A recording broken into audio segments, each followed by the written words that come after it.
Dans le monde du foot, il y a des coïncidences assez folles quand on y pense. Prenez les surnoms par exemple. Il y en a un seul, qui est partagé par deux équipes nationales qui n'ont a priori absolument rien à voir. D'un côté, on a la Belgique, en Europe, et de l'autre, la République du Congo, en plein cœur de l'Afrique. Et pourtant, sur la scène internationale, tout le monde les connaît sous le même nom, les Diables Rouges.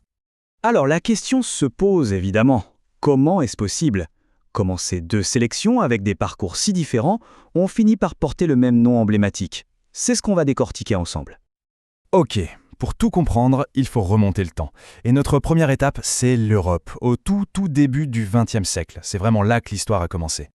On est en 1906. L'équipe de Belgique, à l'époque, est juste inarrêtable. Une saison parfaite, aucune défaite. Et surtout, ils enchaînent des victoires mémorables. Imaginez, un 5-0 contre la France, puis un autre 5-0 contre les Pays-Bas. Forcément, ça a marqué les esprits dans tout le pays. Et c'est juste après ces matchs incroyables que le surnom va naître. Un journaliste, Pierre Walkers, est tellement impressionné par leur hargne, leur combativité, qu'il écrit noir sur blanc dans son journal qu'ils s'étaient battus comme de véritables diables rouges.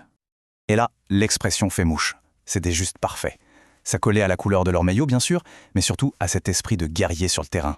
Le surnom a pris tout de suite, et depuis, il est devenu une partie intégrante de l'identité de l'équipe belge.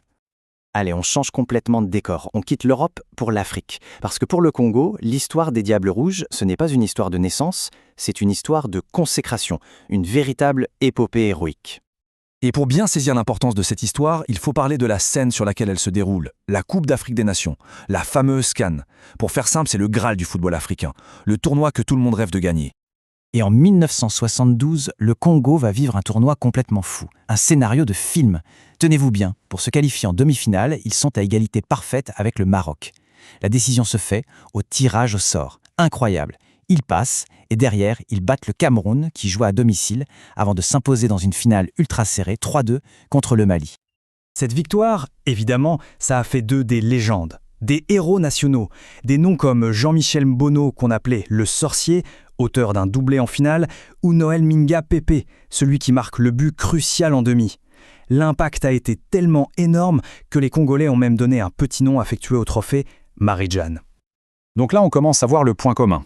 Pour ces deux pays, le surnom de Diable Rouge est intimement lié à leur âge d'or, à leur plus grand moment de gloire footballistique. D'un côté, on a la Belgique et son parcours mythique en Coupe du Monde 86 jusqu'en demi-finale. De l'autre, le Congo et son sacre de champion d'Afrique en 72.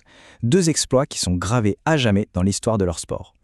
Donc oui, ils partagent un nom. Mais ce qu'il y a derrière, l'héritage, est vraiment propre à chaque nation. C'est une identité qui s'est construite sur leurs propres victoires, leurs propres émotions. Et cet héritage, pour les Diables Rouges congolais, il continue de vivre aujourd'hui à travers les nouvelles générations de joueurs, comme leur meilleur buteur historique, Thierry Bifouma. Ça montre bien que cette identité est toujours aussi forte et bien distincte. Au final, cette double histoire est assez révélatrice. Diable Rouge, c'est devenu bien plus qu'un simple surnom pour deux équipes. C'est presque un symbole universel dans le sport. Le symbole de la combativité, de la passion, de cet esprit de ne jamais rien lâcher. Et ça n'a pas de frontières.